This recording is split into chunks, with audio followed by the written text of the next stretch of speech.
welcome back to the series where I talk about a random piece of music from my collection. Today I'm going to be talking about Welcome to the Pleasuredome by Frankie Goes to Hollywood, the album, not the single. I've already talked about Frankie, so I don't really own much from them, but it's come up twice already. But anyway, this is their first album. It's a double album. I always found it interesting when a band releases their first album as a double. I can't think of another example, but there has to be another one. Anyway, yeah, was this 1984 or 1983? 1984 it says. Frankie Goes to Hollywood are a synth pop band, essentially, from Liverpool. I said it in the last one, but if you said this, yeah, I'll say this again. I found it interesting that they have a very dominant synth sound, but they don't really have a synth player, just the producer played the synths, even though it's like the primary instrument in the band. Like you can't really hear a guitar as much as you can hear synth, which is very odd. Yeah, it's also interesting that the album art is completely different on CD versus vinyl. I'm not sure which one I like better. I mean, honestly, this back art is cooler than the front, but this is also a very cool album cover. If you ask me, this is the one that's on digital. Also, I mean, I still enjoy this album. I probably enjoy it more than I do Liverpool. Actually, you know, I should listen to it again soon. I've heard it like a few times. But it's interesting because it's almost like they barely had enough material for a double album. There's two covers on this, I think. Born to Run is definitely a cover, and then is San Jose the other cover? I don't know.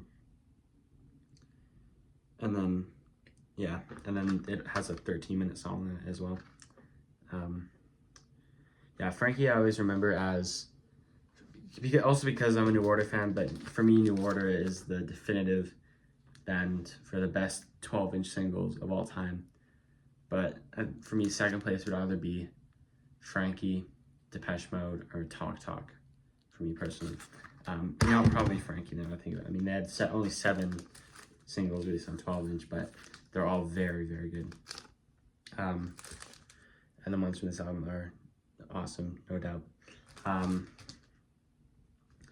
Anyway, let's talk about, you know, I'll look at this because let's talk about the songs. The World Is My Oyster is just like a bit of an intro. It's maybe a bit longer than it should be. And then Welcome to Pleasuredome, the title track, is really awesome. I really like the music video. The music video is about 5 minutes shorter than the song, even though it's 8 minutes.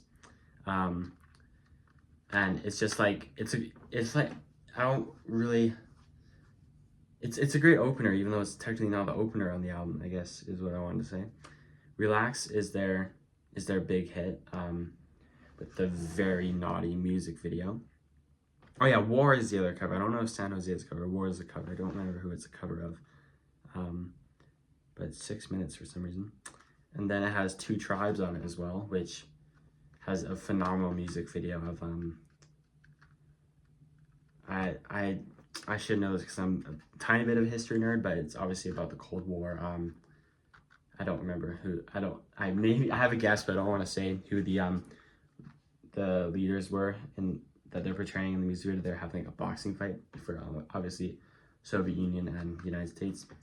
But yeah, Two Tribes is awesome. Tag is just like a bit, yeah, Tag is weird because it's like a part that's in some versions of Two Tribes, but just it's that little part alone. It's weird.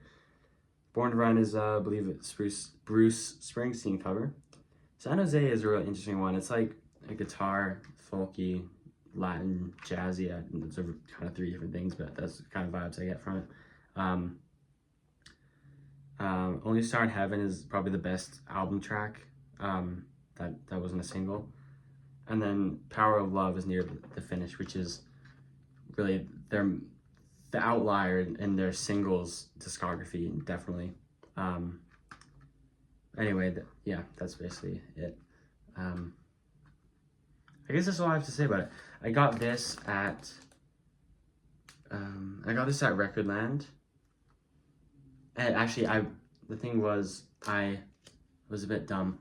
I wanted to buy the 12-inch of this, and I bought this, and somehow I should have known it wasn't what I was trying to buy because it's a double album.